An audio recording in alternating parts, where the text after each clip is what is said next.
ang mga kwento ng pag-ibig, kwento ng buhay at kwento ng pag-asa dito sa Barangay Love Stories. Love Stories.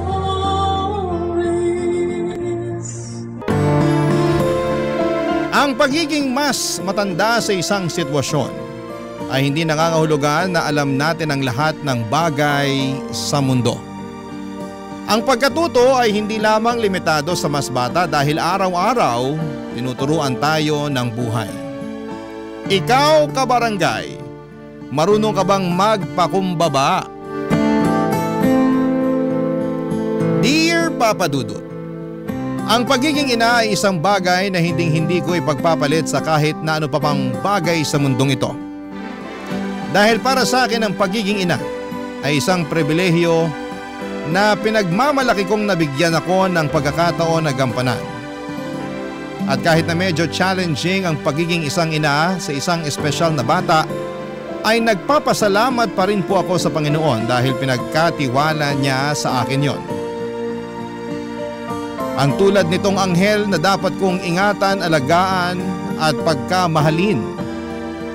Pero bago ko po ipagpatuloy ang pagkukwento ay pabati muna ng isang mapagpalang katanghalian sa lahat ng mga kabarangay natin. Itago niyo na lamang po ako sa nickname ko na Zenny, taga Pasig, 33 years old at dating preschool teacher pero sa ngayon ay full-time mom sa aking 8-year-old daughter na isang awesome kid.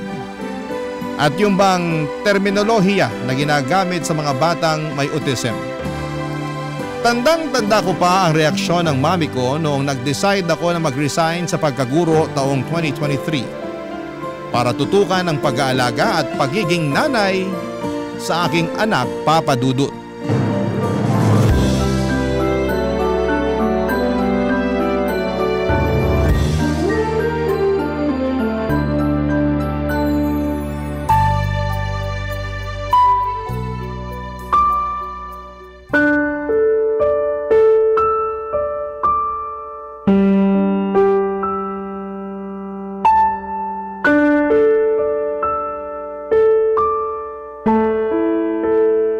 Ewan ko ba naman sa'yo, Zenny?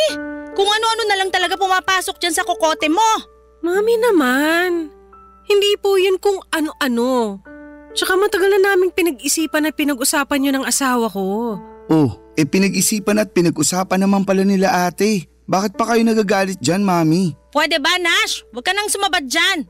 Hindi naman kita kinakausap eh. Hindi ka man lang ba nanghihinayang, Nak? Wala ka pang 10 taon sa pagtuturo tapos nag-resign ka na kaagad. Ilang beses ko bang dapat sabihin na mas mahalaga ang anak namin kaysa sa pagtuturo ko? Paanong naging mas mahalaga yung anak nyo? Bata pa lang, pangarap mo na talagang magturo. Tandang-tanda ko pa nung iniyakan mo pa ako para lang makakuha ng kursong education. Imbis na tungkol sa pagnenegosyo yung gusto kong kunin mo.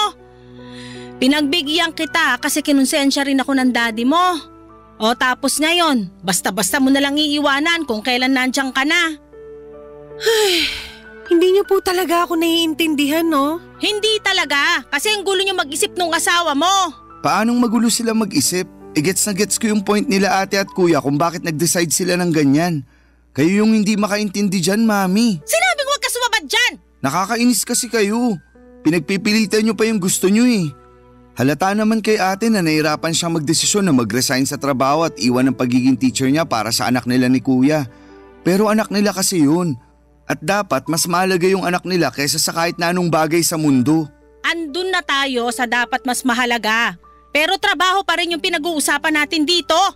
Sige nga, kung aalis si Zenny sa pagtuturo, saan siya kukuha ng pera pang suporta sa therapy ng anak nila?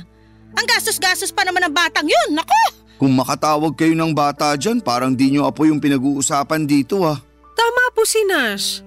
Bakit ganyan kayo makapagsalita sa anak ko anak ko yun. Natural, mahalaga kapakanan niya sa akin at kahit na yung matagal ko ng pangarap na trabaho, handa kong iwanan para lang matutukan yung anak ko. Dami mong sinasabi. Ba't di mo na lang sagutin yung tanong ko, Aber? Tungkol dun sa tanong nyo kung saan kami kukuha ng pera pampatherapy ng anak namin, pinag-usapan na naming mag-asawa yun. Yung mister ko na lang ang magtatrabaho. Magdadagdag na lang siya ng source of income. Tapos yung perang pambayad sa tagapag-alaga sana ng anak namin, maiipon na namin pampatherapy niya. Yun naman pala eh. Ayos na ayos yung naisip nila ate at kuya. Oh, paano naman ako? Ha? Oh, Paano ka ako? Kung mawawalan ka na ng trabaho, di sino na magbibigay ng pera sa akin? Paano na yung pambayad ng bill sa bahay na to? Paano na ako makakabili ng pagkain ko, di ba pang luho? Yan na lang ba ang tingin niyo sa akin? Wag mo naman sanang masamain, pero nagpapakatotoo lang ako. Kaya nga sana, bago kayo nagdesisyon ng ganyan, kinonsulta niyo muna ako. hayaan nyo na si ate. Kasi matagal na rin naman niya tayong sinuportahan. At kahit na nga nung nagkaanak sila ni kuya nakasuporta pa rin siya sa atin. Nakikisabat ka sa usapan pero hindi mo naiintindihan yung punto ko? Naiintindihan ko. Kaya nga sabi ko hayaan nyo na si ate. Palayain nyo naman siya sa mga responsibilidad niya sa atin. Bakit? Sapat ba yung kinikita mo para masuportahan lahat ng pangangailangan natin dito sa bahay? Kasi kung oo, wala nang usap-usap. Ngayon pa lang makakalaya na yung ate mo sa mga responsibilidad niya sa atin. Madali naman akong kausap Papa Dudut, bata pa lamang ay pangarap ko na talagang maging isang teacher. Kaya ngayon ang kursong kinuha ko noong tumungtong ako sa kolehiyo. At sobrang saya ko noong nakapagtapos ako at nabigyan ng pagkakataon na makapagturo sa isang pampublikong paaralan. Kaya naman malaking dagok din sa akin na mag-resign at iwanan ang pagtuturo. Pero kung para sa anak ko ay wala akong hindi kayang isakripisyo, Papa Dudut. Bukod doon ay pinag-usapan na rin namin ng mister ko ang desisyon kong yon at masaya ako dahil suportado niya ako. Katulad ko ay ayaw na rin niyang ipagkatiwala sa iba ang anak namin. Lalo na may espesyal itong pangangailangan. Tapos ay lumaki na rin po ito. Kaya nga ganoon na lamang ang pagkadismaya ko sa reaksyon at mga sinabi ng mami namin. Tungkol sa desisyon ko lalo na at hindi naman masama ang intensyon ko kung bakit ko yun ginawa. Sa bagay, mas worried pa siya sa pera na mawawala sa kanya na mula sa akin kesa sa kapakanan ng sarili niyang apo. Buti na lamang ay to the rescue ang kapatid kong si Nash kaya hindi na lumala pa ang pagtatalo naming yon ni Mami. Hindi nga nagtagal, taong 2024 ay nakasampa na sa barko si Nash.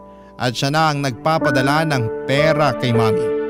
Laking pasalamat ko talaga kasi pakiramdam ko ay nakaalis na ako sa pagiging breadwinner ng pamilya namin. Lalo na nga at meron na rin akong sariling pamilya na dapat natutukan. Pero dahil sa mga nangyari, ilang buwan din kaming hindi nag-usap ni Mami. Hanggang sa isang araw ay nagulat na lamang ako nang tumawag siya sa akin, Papa Dudut.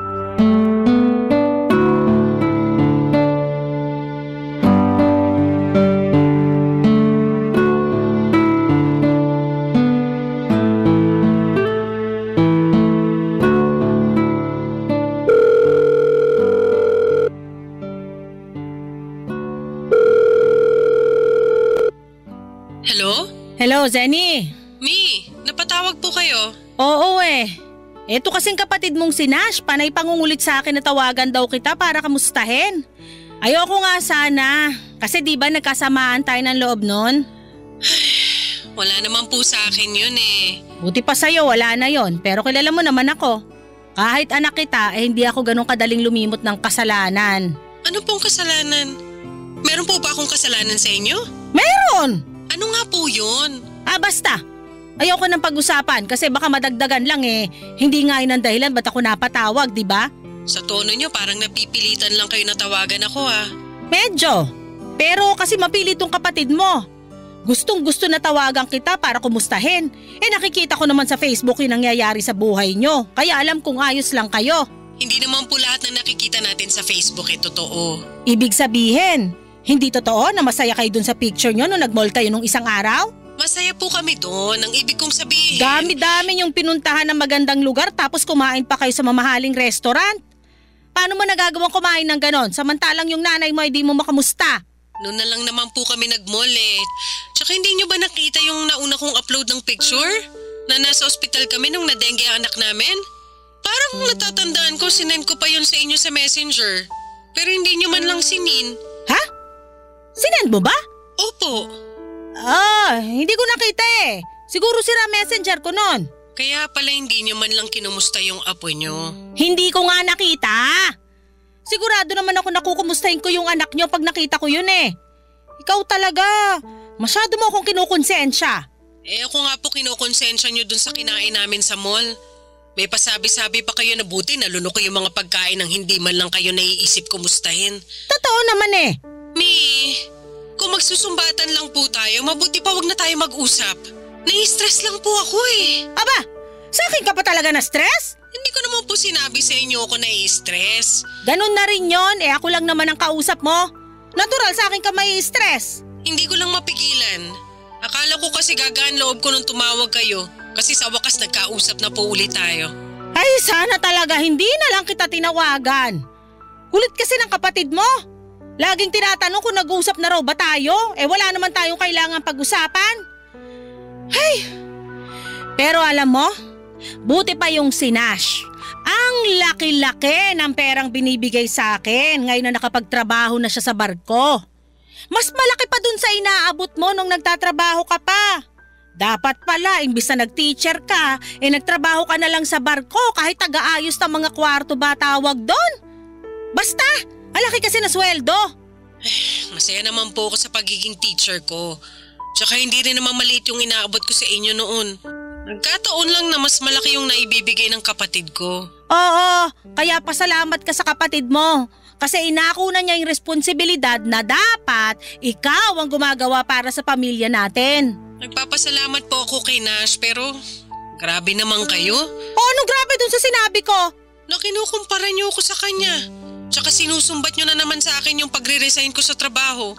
Tapos lumalabas na hindi kayo marunong magpasalamat sa mga natulong ko noon sa pamilya natin nung nakakapag-abot pa ako sa inyo.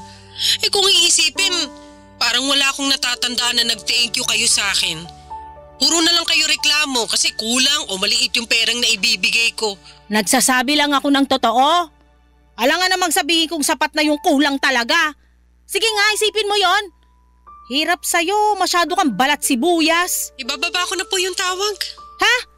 Nag-usap pa nga tayo rito. Umiyak po kasi yung anak ko. Pupuntahan ko lang. Bye po, Mami. Ay! Tingnan mo tong babaeng to. Napakabastos! Papadudot aminado ako na na-miss ko si Mami. Pero kasi siya yung klase ng tao na mataas ang pride. Kaya nga laking gulat ko na tumawag siya sa akin pero nadismaya ako ng kaunti nung nalaman kong sinabihan pala siya ni Nash na kumustahin ako. Ibig sabihin ay hindi niya yon kusang loob na ginawa. Tapos ay hindi ko pa nagustuhan ang patutsyada niya at pagkukumpara sa aming magkapatid. Mahal ko po ang mami namin pero bata pa lamang kami ay meron na talaga siyang kakaibang ugali. Yun yung pagiging bida-bida niya at gusto laging magmukhang yayamanin kahit na hindi naman talaga kami mayaman. Kaya nga hindi katakataka na palagi silang nag-aaway ni Daddy dahil sa ugali niyang yon. Noong graduate ako ay saka naman namatay ang tatay namin dahil sa isang aksidente. Kaya sa akin naatang ang pagiging isang breadwinner. Ako rin ang nagpaaral sa kapatid kong si Nash dahil naubos lang ni Mami ang ipon nila ni Daddy sa kakasugal ng mga panahong yon. Papadudot. Barangay Love Stories. Barangay Love Stories. Papadudot bukod sa ugaling yun ni Mami na nabanggit ko ay may pagka-prangka rin siya na tipong wala na sa lugar kung magsalita. Katwiran niya kasi ay mas gugustuhin niyang sabihin ang katotohanan kahit masakit kaysa magsinungaling o mag-imbento ng matatamis na salita. At kahit nga kaming mga anak niya ay malimit niya noong pagsalitaan ng hindi maganda. At sinasabi niya na mas mabuti sa kanya na manggaling ang mga puna dahil nanay namin siya kaysa naman sa ibang tao pa. Buti na lamang at hindi kami nagmana sa kanya ng kapatid kong si Nash.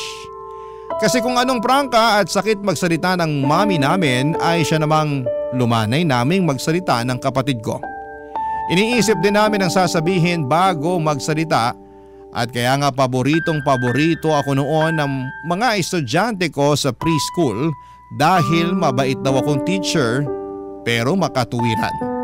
Bagay na pinagmamalaki ko at may tuturing na isang achievement bilang isang guro, Papa Dudut.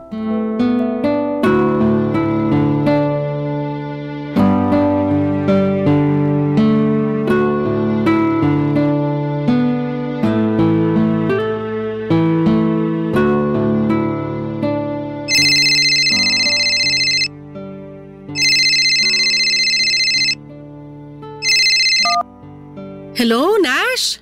Hello, Ate Seni? Napatawag ka. May problema ka ba dyan sa barko? Nako, wala naman. Namimiss ko lang kayo ng pamangkin ko. Ito talagang kapatid ko, oh. Bakit? Hindi niyo ba ako na-miss? Grabe, na-hurt naman ako doon. Siyempre, na-miss ka namin. Kaso kakatulog lang ng pamangkin mo. Bukang bibig ka pa naman nun last time. Gusto ko raw maka-video call. Hindi naman kita matawagan kasi baka busy ka dyan. Oo, medyo busy lang talaga nitong nakaraang araw. Kaya sayang naman kasi di kami nagkausap. Pero sa susunod, tatawag ako madalas para matsyempohan ko siya nang maka-video call na kami. Salamat kasi hindi mo kami nakakalimutan kahit na malayo tayo sa isa't isa. Lalong-lalo na yung anak ko. Oo naman. Tsaka imposible na makalimutan ko kayo, no?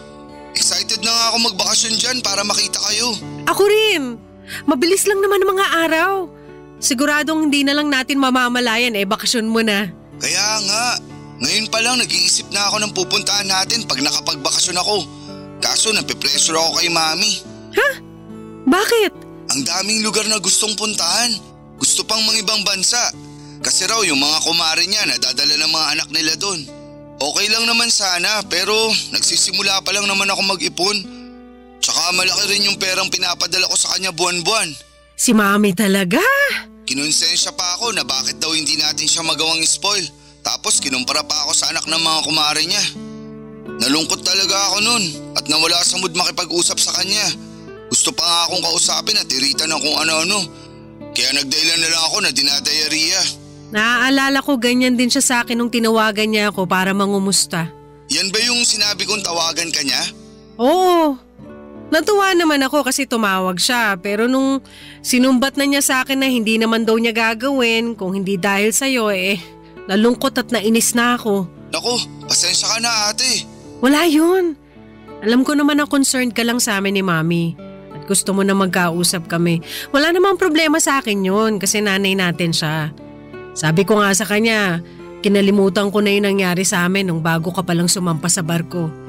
Kaso mukhang siya yung hindi pa nakakalimot. Pambihira na talaga yung nanay natin. Minsan, napapaisip ako kung sino ba sa ating tatlo ang mas matanda. Ha? Bakit naman? Kasi siya nga yung matanda, pero kung umasal parang bata. Tapos sobrang maldita pa. Huy, nanay pa rin natin yun. Alam ko naman, pero hindi lang ako natuwa sa mga sinabi niya sa'yo. Kabilin-bilinan ko pa naman kumustahin ka para sana magkaayos na kayo. Pero parang nadagdagan lang sama ng loob mo sa kanya. Hindi ko na nga lang masyadong iniisip para hindi ako makapagtanim ng galit. Siyempre nanay pa rin natin yun. Tsaka masama na magtanim ng galit sa sariling magulang. Pero tama ka rin naman sa mga sinabi mo tungkol sa kanya kanina. Daig niya pa yung bata kung umasta. Ay, kailan kaya magbabago si Mami? Yan din nga ang tanong ko. Kasi tayo lang din magkapatid ang nakakapagtsaga sa ugali niya. Oo nga Ngayon ko mas naiintindihan kung bakit madalas silang mag-away noon ni Daddy. Lagi niyang sinasabi na pala away daw si Daddy. Pero siya rin naman pala ang punot dulo. Tama. Ang hirap pakasamahan ni Mami sa totoo lang. Pero nakakaawa rin naman kasi siya na lang yung nag-iisa nating magulang. Basta ako ngayon na nanay na rin ako, pinapangako ko sa anak ko na hindi ko gagayahin si Mami. Hindi ko siya pagsasalitaan ng masasakit, kahit na pagiging prangka lang ang tawag niya dun.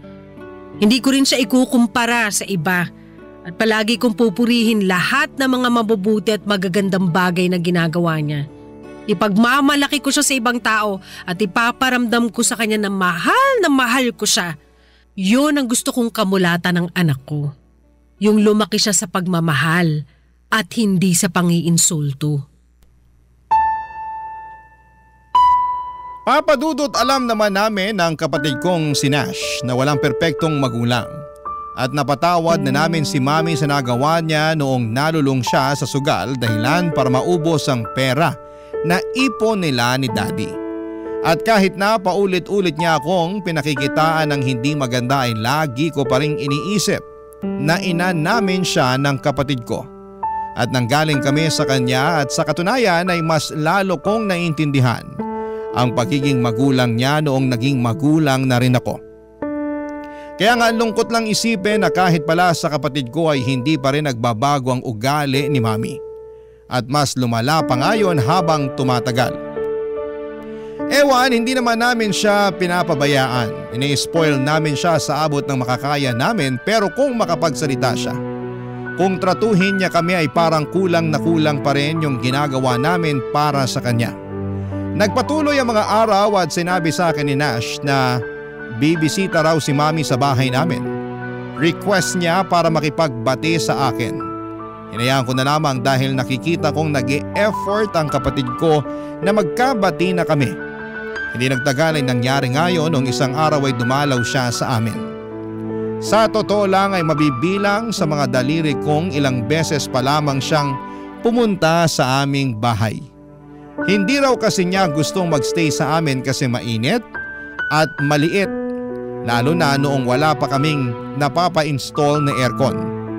Pero hindi naman sobrang liit ng bahay. Sa katunayan ay meron yung 3 kwarto, sala, 2 CR at kusina. Kaya hindi ko alam kung saan napupulot ni Mami yung salitang maliit na para bang may kasamang pang-iinsulto, Papa Dudut.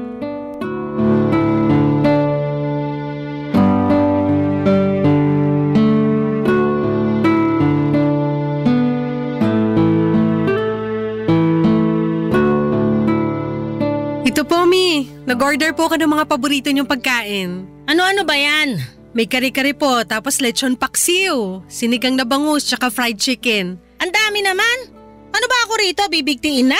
Hindi naman po sa ganun, pero syempre naalala ko lang kayo at yung mga paborito niyong pagkain.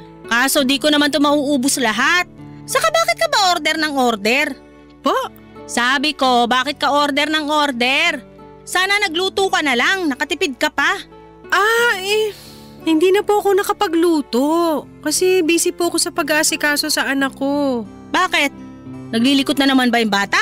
Oo po, kaya binabantayan ko. Hindi ka na talaga natahimik dyan sa batang yan. Napakapasaway. Nasasanay naman na po ako sa anak ko tsaka hindi naman siya laging pasaway. Meron lang po talagang oras na malikot siya. Meron lang daw oras. Sa buong pamamalagi ko dito sa inyo puro kalikutan ng anak mo nakikita ko. Tapos napakaingay pa din, nakakarindi sa tenga. Ganyan ba talaga yan? Hindi mo man lang ba sinasaway? Sinasaway ko, pero hindi po yung klase ng saway na pinagagalitan o pinagbabawalan siya. At bakit hindi ganon? Kasi nga po. Kasi magtatampo, sasama ang loob. Alam mo, manang-mana talaga sa'yo yung anak mo. Masyadong balat sibuyas. Mami naman. O bakit? Hindi po balat sibuyas ang anak ko. Kung sakali naman na mag-react siya ng ganon, hindi po niya yung kontrolado. Sa bagay, medyo maluwag pala tornilyo niyang anak mo. Ano pong sinabi niyo? Ang sabi ko, maluwag ang tornilyo niyang anak mo. Ano ba yan? Maglinis ka nga ng tenga mo, Zenny. Malinis po ang tenga ko, Mami. Kung may marumi man dito ay yung bunganga niyo. Anong sinabi mo? Napakabastos mo naman sa akin. Kayo po yung unang ng bastos. Una, nagre-reklamo kayo sa mga pagkaing in-order ko. Masasarap naman yan. Tsaka mga paborito nyo pa. Tapos bigla-bigla nyo na lang sinabihan na maluwag ang tornilyo ng anak ko. Alam nyo namang may kondisyon siya. Yun na nga yun. Maluwag ang tornilyo. May tamang tawag po ron. At hindi yung pagiging maluwag ang tornilyo. Sus! Ang dami nyong pauso. Nung unang panahon kung hindi sinto-sinto, maluwag ang tornilyo ang tawag dyan? Wala na po tayo sa sinaunang panahon. Baka nakakalimutan yung 2024 na ngayon. Hindi ko nakakalimutan kung anong taon na ngayon, no? Akala mo sa akin nag-uulyanin na? Hoy, para sa kaalaman mo, 61 years old pa lang ako. Hirap sa'yo, nasabihan ka lang ng totoo, nagagalit ka na agad. Ganyan na ba mga kabataan ngayon? Asartalo? Pikon? Hindi po ako pikon. At hindi tayo nag-aasaran dito. Tsaka winelcome ko kayo ng maayos dito sa bahay namin. Tapos ganyan lang isusukli nyo sa akin. Hindi ko naman talaga gustong pumunta dito sa bahay nyo, no? Yung kapatid mong si Nash ang mapilit. Nananahimik ako dun sa bahay tapos gustong-gustong bumisita ako rito. Aba, tinakot pa ako na hindi magpapadala ngayong buwan kundi raw ako pupunta dito sa inyo? Naiintindihan ko po kung bakit gustong-gusto ni Nash na pumunta kayo rito sa bahay. Siyempre, para makapag-bonding tayo. Kaya nga pinaghandaan ko talaga yung pagdating nyo. Hindi lang ako nakapagluto. Pero nag-effort akong umorder ng mga paborito niyong pagkain na hindi nyo man lang na-appreciate. Kayo po ba naiintindihan niyo yung intensyon ng kapatid ko? Kung bakit niya ginagawa sa atin to? Hirap sa inyo, masyado kayong ma-pride. Nawala na sa lugar, anak nyo naman ako. Hindi po ako ibang tao para ganyan ninyo. Kahit naman sa ibang tao, ganito ako Saka matagal na mataas ang pride ko. Mas mataas pa sa bubungan ng bahay nyo. Sinabi nyo pa. Aba talaga namang sinangayunan mo pa nga? Kesa namang kontrahin ko, di ba? Tsaka kakasabi ko lang na masyado kayong ma-pride na wala na sa lugar. Hey! Sana talaga din na lang ako pumayag na pumunta sa bahay nyo. Sana nga po, hindi na lang kayo pumunta rito kung hindi nyo rin pala magagawang iwan sa bahay. Yung ugali nyong yan. Nakakalungkot. Kasi akala ko po makakapag-bonding na tayo. Papa Dudut, noong nalaman kong bibisita si Mami sa bahay namin ay na-excite ako at masaya ako na ibinalita yon sa mister ko. At kahit pati siya ay natuwa na pupunta ang Mami sa bahay. Nagtanong nga siya sa akin kung magluluto ba ako ng espesyal lalo na yung mga paboritong potahe ng nanay ko. Pero ang sabi ko ay plano ko na umorder na lamang sa labas dahil matrabaho yon at walang titingin sa anak namin. Hindi naman ako kinontra ng mister ko lalo na rin at hindi rin naman niya ako matutulungang mag-alaga sa anak namin. Kasi nga may pasok siya sa trabaho ng araw na yon. Pero sinigurado ko naman na umorder ako ng mga pagkain na paborito ni Mami mula sa paboritong restaurant niya. Kaya nga nung hindi niya na-appreciate yung ginawa ko, ay gano'n na lamang ang lungkot ko, Papa Dudut. Pinalalabas niya na wala akong talent sa pagluluto kaya bumili na lamang ako sa labas. Tapos, ininsulto niya pa ang anak ko. Bagay na nagpapanting sa tenga ko. Ang sakit-sakit noon para sa akin at mas nadagdagan lang ang sama ng loob ko sa sarili kong ina. Barangay Love Stories. Barangay Love Stories. Papa Dudut, sa kabila ng lahat ay pilit kong sinantabi ang mga hinanakit at sama ng loob ko sa mami ko. Dahil may mas importante akong bagay na dapat pagtuunan ng pansin. At yun nga ang anak namin ng mister ko. Sa totoo lang ay hindi madali ang magkaroon ng anak na espesyal. Ang kondisyon, walang araw na hindi nagiging extra challenge lalo na kapag sinusumpong siya. Pero sa kabila ng lahat ay sobrang saya ko kasi nagagampanan ko ng maayos at mabuti ang pagiging nanay sa anak namin. Doon ko nga mas lalong na-appreciate, Papa Dudut, ang sarili ko at ang iba pang nanay dyan. Lalo na yung katulad kong merong anak na may autism. At buti na lamang kahit na wala akong masyadong suporta at tulong na nakukuha mula sa aking sariling ina ay nandyan naman ang kapatid kong si Nash para mangumusta at umalalay sa amin, sa pamilya ko.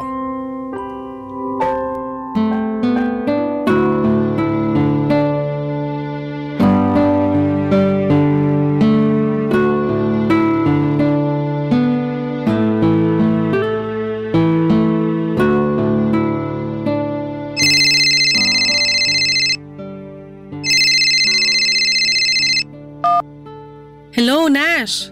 Hello, Ate Seni? Hi, kumusta ka naman dyan sa barko? Okay lang. Masaya na malungkot. Masaya kasi marami kaming bansa na pinupuntahan.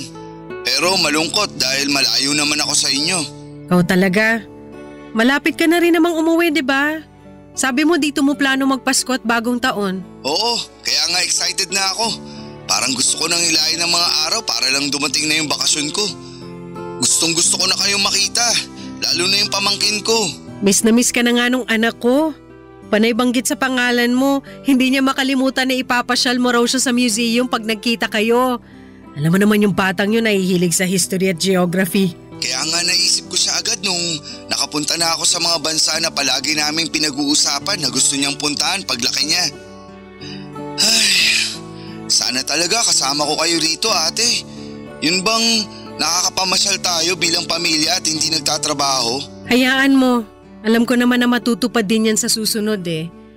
Kung hindi ngayon, siguradong meron pang susunod. Pinag-iipunan naming mag-asawa yung birthday ng pamangkin mo. Gustong-gusto kasi noon na mamasyal imbes na mag-party. Naiisip ko, okay lang dahil mas matrabaho naman yung pagpapaparty kaysa pamamasyal. Tapos kakain na lang din kami sa labas. Alam mo, mas practical nga yan. Pero kailan nga ulit yung birthday ng pamangkin ko? Sa January na, no? Sorry, di ako masyadong magaling sa dates. Alam mo yan. Alam ko naman yon. At tama ka na sa January na. New Year siya pinanganak. Ano ka ba ang dali tandaan nun? Malaking blessing din talaga kahit na binigay siya sa amin ng Diyos na may espesyal na kondisyon. Hindi naman nakabawas sa pagiging blessing niya sa pamilya natin yung espesyal na kondisyon niyang yun. Para sa akin, mas lalo lang siya naging blessing. Buti ka pa ganyan tingin mo sa anak ko. Si Mami kaya? Ay, oo. Nakwento nga niya yung nangyari nung pumunta siya dyan sa inyo. Sorry ate ha. Sorry saan? Kasi pinapunta ko pa siya dyan. Umaasa kasi ako na makikita ni Mami yung nakikita ko. Lalo na sa anak mo. Kung gaano siya kabait, katalino, mapagmahal at malambing na bata. Naiintindihan ko naman na mabuti yung intensyon mo eh. Kaya hindi ka dapat mag-sorry. Tsaka sinabi ko kay Mami na gusto mo lang din kaming makapag-bonding. Kaya pinapunta mo siya sa bahay. Pero kakaiba rin kasi si Mami. Parang walang sandali na hindi siya nakakahanap ng pwedeng ipintas sa akin, sa anak ko, sa pamilya ko at sa bahay namin. Puro hindi magagandang bagay ang lumalabas sa bibig niya. Nabanggit nga niya sa akin na sinagot-sagot mo siya noon. Grabe yung reklamo niya. Para siyang batang nag-aalburuto kasi inagawan ng candy. Pero natatawa na lang ako nung pinakikinggan ko siya. Ha? Bakit ka naman natatawa? Kasi ang satisfying lang sa tenga ng mga sagutan mo. Satisfying ka dyan. Mali pa rin naman na sumagot sa magulang, 'di ba? Nandun na tayo. Pero hindi naman sila palaging tama eh. Kahit na magulang ka pa, hindi pa rin tama na mang-insulto ka ng kapwa mo o magsalita ng masama tungkol sa isang tao. Lalo na't wala namang ginagawa sa'yo. Tapos anak at apo mo pa. Ang sahol kaya nun. Kaya nga minsan naiinggit ako sa mga taong kasundo niya, lalo na yung mga kumare niya. Napapasabi na lang ako na buti pa sila close. Tapos tayo mga anak madalas nakakairingan niya. Alam ko naman na walang perpektong pamilya pero hindi ko na maalala kung kailan nagpakananay sa atin si Mami. Ikaw ba, tanda mo pa? Parang nagpapakananay lang naman siya sa akin pag magpapadala na ako ng pera o kung may hihingin siyang pabor. Tapos sa mga araw na wala siyang kailangan, hindi niya rin ako maalala ang kamustahin. Sobra naman yun. Ganyan din naman siya sa'yo nung nagtatrabaho ka pa, di ba? Oo, pero hayaan na siguro natin si Mami. Mahirap turuan ng mga matatanda. Akala nila inaapi sila o nagmamarunong sa kanila lalo na mas bata yung nagtuturo. Alam mo, dasal ko na lang gabi-gabi sa Panginoon na hipuin niya ang puso ni Mami para naman makapagbagong buhay na. Wala namang pinapanganak na perpekto, pero nasa tao pa rin ang pagbabago. At sana magbago si Mami sa mabuti at hindi sa masama. Papa Dudut, hindi lang ako nagpapasalamat sa Diyos dahil meron akong mabuting asawa, thankful din ako sa Kanya dahil meron akong mabait at maalalahaning kapatid sa katauhan ni Nash. At kahit nga nasa malayo siya ay hindi pa rin niya kami nakakalimutan ng pamilya ko. Lalo na ang pamangkin niya na mahal niya. Naalala ko na grabe ang iyak niya noong hinatid namin siya sa airport at habang nagpapaalam sa anak ko. Mami-miss daw kasi niya ito. Sobrang close kasi nila. Lumipas sa mga araw, binalita sa akin ni Nash na may sakit daw si Mami kaya naman nag-worry ako ng husto. Lalo na at wala pa naman siyang kasama sa bahay namin. Kaya nga dali-dali kaming nagpunta doon ng anak ko para bisitahin siya. Pero bago kami umalis, ay may drawing na ginawa ang anak ko para iregalo sa kanyang lola. Natuwa naman ako at na-excite na maibigay niya yon ng personal sa nanay ko. Pagdating namin sa bahay niya, naking dismay ako dahil iba ang nangyari, Papa Dudut.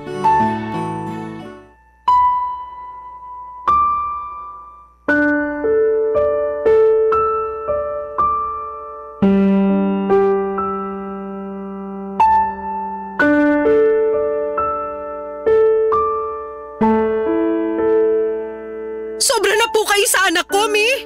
Oh, ano bang ginawa ko sa anak mo? Para sa kaalaman mo, hindi ko siya pinalo o pinagmalupitan kaya umiyak yun, no? Baka mamaya makasuhan pa ako ng child abuse nang wala sa oras. Hindi nyo nga pinalo. Hindi nyo nga pinagmalupitan pero pinagsalitaan nyo naman na masakit kaya umiyak siya. Ha? Ano ba sinabi ko? Sinabi ko lang naman yung totoo. Kasalanan ko ba kung nasaktan siya? Di ko naman kontrolado mararamdaman ng anak mong balat sibuyas. Hindi nyo nga kontrolado pero sana naisip nyo man lang. Ang tawag doon konsiderasyon. Hey, alam ko tawag doon, no? Tingin mo sa akin, Bobo? Siguro nga ganyan talaga kayo. Ay, anak ng tinapa! Ikaw pa lang ang anak na tinawag na Bobo ang sarili mong ina. Napakasama na ugali mo. Kung ako masama na ang ugali dahil lang sa bagay na yan, kumusta naman kaya kayo? Ha? Ano pinagsasabi mo dyan? Sa dami ng mga masasamang sinabi niyo sa akin, kay Nash, sa asawa ko, sa bahay namin at ngayon naman sa anak ko, malamang na nasa inyo na ang korona ng pagkakaroon ng matabil na dila. Kung makapagsalita kayo, wala na kayo sa lugar. Akala niyo kung sino kayong perpekto? Alam ko na hindi ako perpekto, no? Saka kailan pa naging wala sa lugar ang pagsasabi ng totoo? Hirap sa inyo, masyado kayong maramdamin. Para kayong hindi nag-mature, masyadong matampuhin. Anong matampuhin? Anong hindi nag-mature? Baka kayo ang hindi nag-mature. Sa tanda kong to, hindi pa pala ako mature? Opo, kasi kung mature kayo mag-isip, hindi nyo pagsasalitaan ng masama yung anak ko. Hindi nyo sasabihin na pangit yung drawing niya, na mabuti pang itapon na lang kaysa ibigay sa inyo. Kasasabi ko lang na ginawa niya yung para iregalo sa inyo. Ano bang magagawa ko? Kung pangit talaga. Saka ayoko nga nun, no? Regalo ka dyan hindi ko naman birthday. Anong gagawin ko doon? Kalat lang yun sa kwarto ko. Hindi talaga kayo marunong maka-appreciate ng mga bagay na binibigay o ginagawa sa inyo. Bakit mo ba ako sinisigawan? May sakit na nga yung tao. Kasi sumasobra na kayo. Napakawalang konsiderasyon nyo. Tapos kapag pinagsasabihan kayo o sinasaway, lagi niyong dinadahilan na nagsasabi lang kayo ng totoo. Para sa kaalaman nyo, hindi sa lahat ng oras kailangan sabihin ng totoo. Kung makakapanakit lang kayo ng ibang tao, lalo na sa katulad ng anak ko. Bata pa yung sinabihan nyo ng masakit na salita. Anak ko! Apo nyo pa! Kahit sinong bata, may espesyal na kondisyon o wala, hindi deserve na pagsalitaan ng masakit ng lola nila. Bakit naman hindi? Nung araw ganyan naman magsalita mga matatanda sa amin, tapos di naman kami nasasaktan. Hindi ako naniniwalang hindi kayo nasasaktan. Aba, sinasabi mo ba na sinungaling ako? Opo, kasi kung hindi kayo nasasaktan, di hindi rin kayo magre-react sa mga pagsagot-sagot ko sa inyo. Kaso nasasaktan din kayo, kaya nagagalit kayo ng ganyan. Alam mo naman pala na nagagalit ako, tapos sinasagot-sagot mo pa ako. Alam ko na masamang sumagot sa magulang. Pero sana alam nyo rin ang limitasyon nyo bilang magulang. Hindi nyo pwedeng gamitin sa lahat ng oras na nanay namin kayo ni Nash o mas matanda kayo sa amin para idahilan na alam nyo na ang lahat. Kaya nasabi ko na parang kayo ang hindi nag-mature sa amin kasi ganyan pa rin ang pag-uugali nyo. Bakit kaya hindi nyo subukang magbago ng pag-uugali? Para naman magkasundo-sundo na tayo. Kung iisipin nyo kasi, hindi lang kami ng kapatid ko yung palagi nyong kairingan at tinuturing na kaaway. Pati na rin yung mga iba natin mga kamag-anak. Kung tutuusin, mas kasundo nyo pa yung mga kumare nyo. Mabuti sana kung nalalapitan nyo sila sa oras ng kagipitan. Eto nga nagkasakit kayo, walang dumalaw sa inyo rito sa bahay ni isa. Kami na nga lang ng anak ko ang pumunta. Tapos ganyan nyo pa kami tratuhin. Sobra naman po yata yun. Sobra naman po kayo. Papa Dudut, hindi na nakaimik si Mommy sa mga sinabi kong yon at nakita ko na lamang na napabuntong hininga siya. Tapos ay sunod-sunod na yung ubo niya kaya nag-worry naman ako. Inasikaso ko siya, bagay na hindi na niya tinanggihan. Totoo naman lahat ng mga sinabi ko tungkol sa mga kumari niya na wala man lang pumunta sa bahay para kumustahin siya. Buti na lang talaga at binalita sa akin ni Nash ang kondisyon ni Mommy at napuntahan agad namin siya. Pinagluto ko rin ang Mommy ng lugaw at pinakain. Tapos ay pinainom ko siya ng gamot at maya-maya lang ay nakatulog na siya. Nanood na lamang kami ng TV ng anak ko sa sala hanggang sa makatulog siya at pagkatapos ay naglinis na ako ng bahay namin. Habang ginagawa ko yon, ay nakokonsensya ako sa mga sinabi ko sa mami ko, pero may bahagi ako sa aking isipan na nagsasabi na tama lang din na prinangka ko siya para ma-realize niya na sumosobra na siya. Kami lang ba ng kapatid kong si Nash ang may nanay na katulad ng nanay ko? Mahal pa rin namin siya, Papa Dudut, pero sana'y magbago na siya. At tama ang kapatid ko na magbago siya sa mabuti at hindi sa masama dahil marami pa kaming pangarap sa buhay na gusto naming kasama siya. Sa kasalukuyan ay hindi na ganong kamaldita si Mami. Feeling ko ay tinablan siya sa mga sinabi ko sa kanya noong may sakit siya at nakita niya ang importansya ng pamilya na siyang nandyan at maasahan sa oras ng kagipitan. Kasabay noon ay hindi pa rin ako humihinto sa pagdarasal na sana'y tuluyan na kaming magkasundo dahil hindi pa naman huli ang lahat. Hanggang dito na lamang po ang sulat ko, Papa Dudut. Maraming salamat po sakaling mapili po ninyong i-ere sa inyong programa. God bless and more power sa Barangay Love Stories. Number 1 po kayo sa puso namin. Ang inyong forever kapuso at kabarangay, Zenny. Barangay Love Stories. Barangay Love Stories. Minsan, mahirap gumawa ng tama, pero kahit dehado ang ating bida, iyon pa rin ang ginawa niya. Ano ang masasabi mo sa Barangay Love Stories natin today? Abangan namin ang sagot mo sa comment section. Barangay LS 97.1. 97.1 Forever Number 1.